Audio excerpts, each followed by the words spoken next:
ஒரு leading national daily அதனுடைய தலைப்பு என்ன சொன்னுச்சு அப்படின்னா, பீகார் வாக்காளர் பட்டியலில் அந்நியர்கள் ஃபாரினர்ஸ் இடம்பெற்றிருக்கிறார்கள் என்று தேர்தல் கமிஷன் சொல்லுகிறது.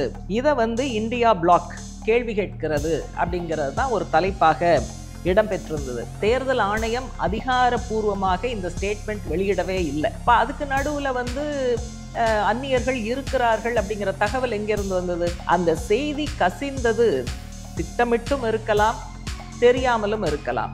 ஒரு வாக்காளரின் குடியுரிமையை தீர்மானிக்கிற அதிகாரம் தேர்தல் ஆணையத்துக்கு உண்டா? நீங்க சொல்ற ஆவணத்தை நான் கொடுக்கறதே கஷ்டங்கிறார் ஜட்ஜு, சொல்றார் நான் கொடுக்கறதே கஷ்டம், சாதாரண குடிமக்கள் எப்படி கொடுக்க முடியும்? அதனால ஓரங்கட்டப்பட்ட ஏழையாக இருக்கிற ஒரு ஸ்மார்ட் போன் மாதிரியான விஷயங்களுக்கெல்லாம் ஆக்சசிபிலிட்டி இல்லாத அப்படிப்பட்ட ஏழைகள் தொழிலாளிகள் தான், புலம்பெயர் தொழிலாளிகள் உட்பட வாக்குரிமையை இழப்பார்கள். அனைவருக்கும் வணக்கம். பீப்புள்ஸ் டெமோக்ரஸி ஜூலை 14, 20 வாரத்துக்கான தலையங்கம். தேர்தல் ஜனநாயகத்தின் எதிர்காலத்தின் மீது இருண்ட மேகங்கள் சூழ்ந்துள்ளன அப்படிங்கிறது தான் தலையங்கத்தினுடைய தலைப்பை கேட்டாலே இது பீகாரில் நடக்கக்கூடிய அந்த ஸ்பெஷல் இன்டென்சிவ் ரிவிஷன், வாக்காளர் பட்டியல் தீவிரமாக திருத்தப்படுவதற்கான ஏற்பாடு சம்பந்தமாகத்தான் தலையங்கம் அப்படிங்கிறத நம்ம புரிஞ்சுக்க முடியும். ஏற்கனவே வேற ஒரு தலையங்கத்தில் இது சம்பந்தமான விரிவான விவரங்கள் பேசியிருக்கோம். அதனுடைய தொடர்ச்சியாக சில கூடுதல் விஷயங்கள் இதில் சொல்லப்பட்டிருக்கு. இந்த காலகட்டத்தில் பத்திரிகைகள் நிறைய இதை பற்றி பிரசுரிக்கிறார்கள். ஒரு லீடிங் நேஷனல் டெய்லி அதனுடைய தலைப்பு என்ன சொன்னுச்சு அப்படின்னா, பீகார் வாக்காளர் பட்டியலில் அந்நியர்கள் ஃபாரினர்ஸ் இடம்பெற்றிருக்கிறார்கள் என்று தேர்தல் கமிஷன் சொல்லுகிறது. இதை இந்தியா பிளாக் கேள்வி கேட்கிறது அப்படிங்கிறது தான் ஒரு தலைப்பாக இடம்பெற்றிருந்தது. இது இவ்வளோ சிம்பிளான விஷயமாக நம்ம பார்க்க முடியாது. ஏற்கனவே எழுதியிருந்த அந்த தலையங்கத்தில் நம்ம குறிப்பாக என்ன சொல்லியிருந்தோம் அப்படின்னாக்கா, அந்த டைம் லைன் பற்றி பேசியிருந்தோம். எவ்வளவு குறுகிய கால அவகாசத்தில் எவ்வளவு பெரிய நீண்ட ஒரு ப்ரொசீஜரை முடிக்கணும் அப்படின்னு தேர்தல் ஆணையம் நினைக்கிறது அப்படிங்கிறத நம்ம வெளிப்படுத்தி இருந்தோம். இருந்தாலும் இந்த தலையங்கத்தை கேட்கக்கூடிய வாசகர்களுக்காக அது இன்னொரு தரம் ரிப்பீட் பண்ணுறதுல தப்பில்லை. தேர்தல் ஆணையம் இது சம்பந்தமான பத்திரிகை செய்தி வெளியிட்டதுங்கிறது ஜூன் 24. அதில் என்ன சொல்கிறாங்க, இந்த வெளியிட்ட விண்ணப்பங்கள் படிவங்கள் எல்லாத்தையும் பிரிண்ட் அவுட் எடுத்து பூத் லெவல் அதிகாரிகள் வீடு வீடாக சென்று கொடுத்து அதை வாக்காளர்கள்கிட்ட ஃபில்லப் பண்ணி வாங்கி அதை வெரிஃபிகேஷன் முடிக்கணும். பூத் லெவல் ஆஃபீஸர்ஸ் இதை பண்ணதுக்கு பிறகு அவங்களுக்கும் மேலே இருக்கக்கூடிய அதிகாரிகள் இந்த பட்டியலை தொடர்ந்து சரிபார்ப்பது, அதே போல் இருக்கக்கூடிய வாக்குச்சாவடிகள் போதுமா அல்லது கூடுதல் எண்ணிக்கையில் வேணுமா, 2 வாக்குச்சாவடியை ஒன்றா இணைக்கலாமா, இப்படியான பல விவகாரங்கள் இருக்குது. ரேஷ்னலைசேஷன் அண்ட் ரீஅரேஞ்ச்மெண்ட் இது பூரா அவங்க முடிக்கணும். அதை முடித்து ஒரு நகல் வாக்காளர் பட்டியல் ஆகஸ்ட் 1 வெளியிடணும். அதாவது ஜூன் 24 நோட்டிஃபிகேஷன், நடுவில் ஒரே ஒரு மாதம்தான் இருக்குது. ஆகஸ்ட் 1 இவ்வளவு வேலையை முடித்து ஒரு நகல் வாக்காளர் பட்டியலை வெளியிடணும். அடுத்து செப்டம்பர் 30க்குள்ள இறுதிப்படுத்தப்பட்ட ஃபைனல் வாக்காளர் பட்டியலை வெளியிடணும் அப்படிங்கிறது தான் தேர்தல் ஆணையத்தினுடைய டைம் லைன். இப்போ இதில் என்ன கேள்வி வருதுன்னா, இவ்வளோ தூரம் நீங்கள் ரிவைஸ் பண்ணித்தான் நீங்கள் கண்டுபிடிக்க போகிறீங்க தகுதியான வாக்காளர்கள் இருக்காங்களா இல்லை தகுதியற்றவர்கள் இருக்காங்களா, இந்திய குடிமக்கள் இல்லாதவர்கள் இருக்கிறார்களாங்கிறதெல்லாம் இதெல்லாம் பண்ணாதானே தெரியும். இப்போ அதுக்கு நடுவில் அந்நியர்கள் இருக்கிறார்கள் அப்படிங்கிற தகவல் எங்கேருந்து வந்தது? ஊடகங்களில் இது நிறைய வெளிவந்தது. அப்போ எங்கேருந்து வந்தது அப்படின்னா, தேர்தல் ஆணையத்தில் பணியாற்றக்கூடிய சில அதிகாரிகள், ஏன்னா தேர்தல் ஆணையம் அதிகாரப்பூர்வமாக இந்த ஸ்டேட்மெண்ட் வெளியிடவே இல்லை, அந்நியர்கள் இருக்கிறார்கள் ஆகவே தான் இதை பண்ணுறோம் அப்படின்னு. அப்போ தேர்தல் ஆணையத்தில் இருக்கக்கூடிய சில அதிகாரிகள் போகிற போக்கில் சொல்லியிருக்கக்கூடிய இந்த தவறான தகவல், இதைத்தான் ஊடகங்கள் ஊதி பெரிதாக்குவதாக நம்ம பார்க்குறோம். இப்போ எதுக்காக இப்படி சொல்கிறாங்க? இது சம்பந்தமான வழக்கு கோர்ட்டில் இருப்பதை திசை திருப்புவதற்காக இந்த மிஸ்இன்ஃபர்மேஷன் கேம்பெயின் செய்யப்படுகிறது அப்படின்னு ஒரு சந்தேகமாக இருக்குது. சுப்ரீம் கோர்ட் ஒரு ரவுண்டு விசாரிச்சிருக்கு. அடுத்த வாய்தா வந்து 28க்கு வைக்கப்பட்டு இருக்கிறது. இப்போ இதில் இந்த உள்ள தேர்தல் ஆணையமே சொல்லாத ஒரு விஷயத்த சில அதிகாரிகள் சொல்றாங்கன்னா, அந்த செய்தி கசிந்தது திட்டமிட்டும் இருக்கலாம், தெரியாமலும் இருக்கலாம். அதனால அது ஒரு மிகப்பெரிய சந்தேகத்தை எழுப்புது. அடுத்து வந்து இந்த வழக்கில் நடந்த ஹியரிங்கில் உச்சநீதிமன்றம் வந்து இந்த ப்ராசஸை நிறுத்த சொல்ல தற்காலிகமாக ஒரு இடைக்கால தடை கூட விதிக்கலை.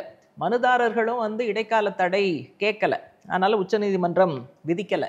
ஆனால் இந்த வாய்தா நடந்தபோது உச்சநீதிமன்றம் எழுப்பிய சில கேள்விகளுக்கு தேர்தல் ஆணையம் வந்து கண்டிப்பாக பதில் சொல்லணுங்கிற அவசியம் இருக்குது.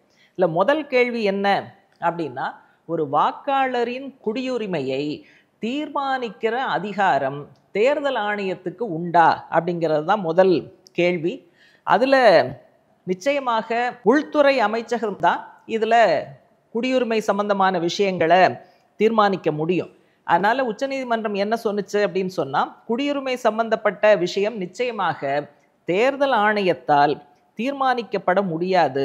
மினிஸ்ட்ரி ஆஃப் ஹோம் அஃபேர்ஸ் அவங்க தான் வந்து இதை தீர்மானிக்க முடியும் அப்படின்னு சொன்னாங்க. ஏன்னா அங்கே தேர்தல் ஆணையம் வந்து நாங்கள் தீர்மானிக்கலாம் நாங்கள் டிஃபெண்ட் பண்ணிக்கிட்டு இருக்காங்க, அவங்க செய்கிற விஷயத்தை டிஃபெண்ட் பண்ணிக்கிட்டு இருக்காங்க. ஆகவே உச்சநீதிமன்றம் அதுக்கு வாய்ப்பில்லை, நீங்கள் பண்ண முடியாது, உள்துறை அமைச்சகம்தான் பண்ணணும் அப்படிங்கிறத சொல்லியிருக்கு.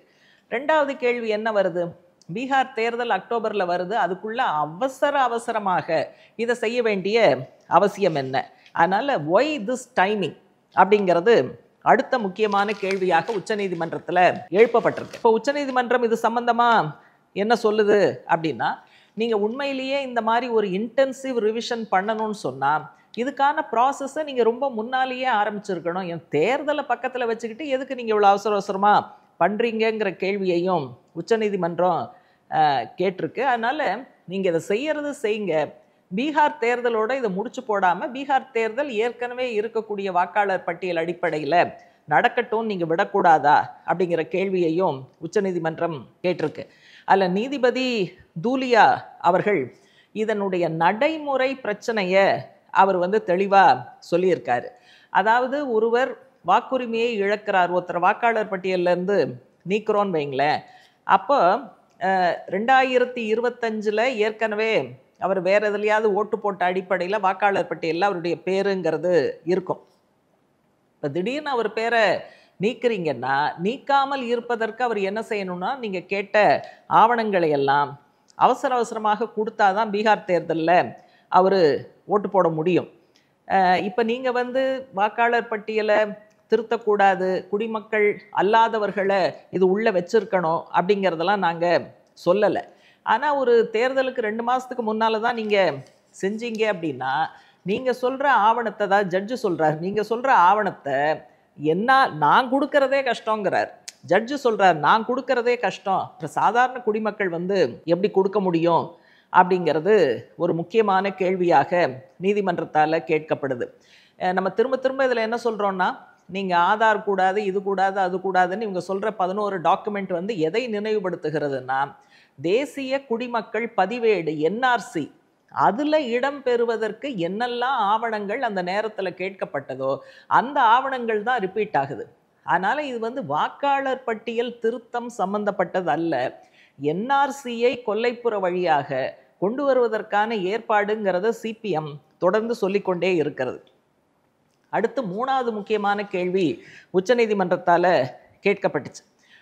என்ன கேட்டாங்கன்னா, நீங்கள் இதில் என்ன ப்ரொசீஜர் நீங்கள் வந்து அடாப்ட் பண்ணுவீங்க? இப்போது ஏற்கனவே சொன்ன மாதிரி ஒரு வாக்காளருக்கு சில காரணங்களால் வாக்குரிமை இல்லை அப்படின்னு நீங்கள் முடிவு பண்ணுறீங்க. இப்படி நீங்கள் வந்து முடிவு பண்ணும்போது அவருக்கு பதிலளிப்பதற்கு, கிளாரிஃபிகேஷன் கேட்பதற்கான நேரம் ஒதுக்கப்படுமா? ஏன்னா நீங்கள் சாதாரண சமயங்களில் அந்த மாதிரியான நேரம் ஒதுக்கப்படும். அதனால் ஜட்ஜ் என்ன கேட்குறாரு, சாதாரண வாக்காளர் பட்டியல் திருத்தத்தில் அவர் பதில் சொல்வதற்கு, கேள்வி கேட்பதற்கு நேரம் ஒதுக்கப்படும். நீங்கள் செய்கிற இன்டென்சிவ் ரிவிஷனில் அது வந்து இடம்பெறுமா, இடம்பெறாதா? இடம்பெறாதுன்னு சொன்னால் அது வந்து நியாயம் இல்லை அப்படிங்கிறதையும் அவர் சுட்டி காட்டுறாரு. ஏற்கனவே மக்கள் பிரதிநிதித்துவ சட்டத்தில் என்ன இருக்குன்னு சொன்னால், ஏற்கனவே இருக்கக்கூடிய வாக்காளர்களை நீங்கள் பட்டியலில் இருந்து நீக்கணும்னு சொன்னால் ஒரு உறுதி செய்யப்பட்ட இறப்பு அப்படிங்கிற தகவல் இருந்தால் ஓகே. இல்லைன்னா மற்ற எல்லாருக்கும் ஒரு நோட்டீஸுங்கிறது கொடுக்கணும். ஒரு குறிப்பிட்ட அவகாசம் கொடுத்து அவர்களிடமிருந்து விளக்கம் பெறுவதற்கான ஏற்பாட்டை பண்ணணும் அப்படிங்கிறத அவங்க சுட்டி காட்டுறாங்க. அதனால் நீங்கள் சாதாரணமாக ரிவிஷனில் இருக்கும், இன்டென்சிவ் ரிவிஷனில் இருக்குமா இருக்காதா அப்படிங்கிற ஒரு கேள்வியை கேட்குறாங்க. இதோடு சேர்த்து தான் அந்த 11 ஆவணங்கள் சம்பந்தமான கேள்வியையும் உச்சநீதிமன்றம் எழுப்பியிருக்கு.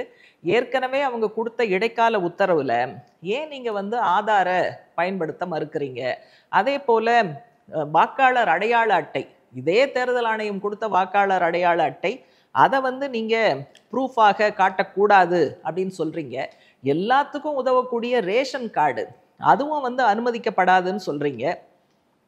அப்படின்னு சொன்னால் நீங்கள் சொல்லக்கூடிய இந்த 11 டாக்குமெண்ட்டை இவங்க தேடி எடுத்து கொடுக்கறதுக்குள்ள ரொம்ப சிக்கலாகும், நிறைய காம்ப்ளிகேஷன்ஸை இது உருவாக்கும் அப்படின்னு உச்சநீதிமன்றம் பல கேள்விகள் கேட்டிருக்கு.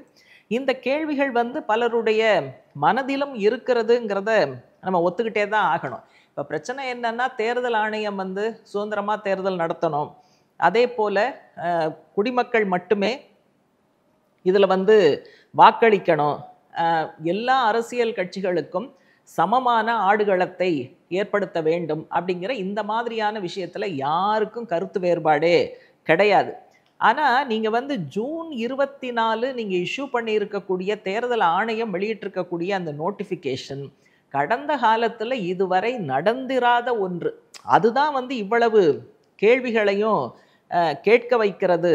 அப்போ நம்ம ஏற்கனவே சொன்னபடி என்ஆர்சியை கொல்லைப்புற வழியாக திணிப்பதற்கான ஏற்பாடு தானே தவிர இதில் தேர்தல் சம்பந்தமான கவலை எதுவும் பிரதிபலிக்கலை அப்படின்னு தான் சொல்ல வேண்டியிருக்கு. இந்த கேள்விகள்லாம் ஒரு பக்கம் இருக்க, இந்த ஸ்பெஷல் இன்டென்சிவ் ரிவிஷன் நடப்பதால் நம்ம கொடுக்கவே முடியாத ஒரு 11 ஆவணங்களை பட்டியலிட்டு இதைத்தான் நீங்கள் கொடுக்கணும் என்று சொல்லி இருக்கக்கூடிய இந்த சூழலில் மிகப்பெரிய எண்ணிக்கையில் வாக்காளர்கள் பீகாரில் வாக்குரிமையை இழப்பார்கள். அப்படி இழக்கக்கூடிய வாக்காளர்கள் யாராக இருக்கும்னா, கரெக்டாக 2 வரி கொடுத்துருக்காங்க இந்த தலையங்கத்தில். Economically or socially marginalised and digitally டிஸ்எம்பவர்ட்.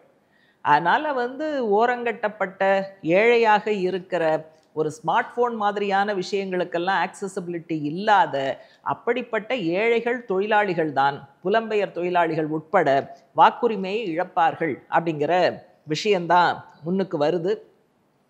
இப்போ பீகாரில் நடத்துகிற இதே ப்ரொசீஜர் தான் அடுத்து வரக்கூடிய தேர்தல்களில் மாநிலங்களில் அமலுக்கு வரும் அப்படின்னு சொல்கிறதுனால, இது ஏதோ பீகாரில் தொடங்கி பீகாரில் முடியலை, இந்தியா முழுவதற்கும் இதுதான் வரும் நடைமுறையாக அப்படின்னு தேர்தல் ஆணையம் சொல்லக்கூடிய நேரத்தில் கோர்ட் எழுப்பியிருக்கக்கூடிய இந்த கேள்விகளுக்கெல்லாம் ஒரு முறையான பதில்களும் விளக்கமும் கொடுக்கப்பட்டால்தான் விஷயம் செட்டில் ஆகும். இல்லைன்னு சொன்னால் தேர்தல் ஜனநாயகத்தினுடைய எதிர்காலமே மிகப்பெரிய நாசகரமான இடத்திற்கு போகும் அப்படிங்கிற ஒரு எச்சரிக்கையை, ஒரு அபாயத்தை தலையங்கம் இறுதியாக கொடுக்கிறது.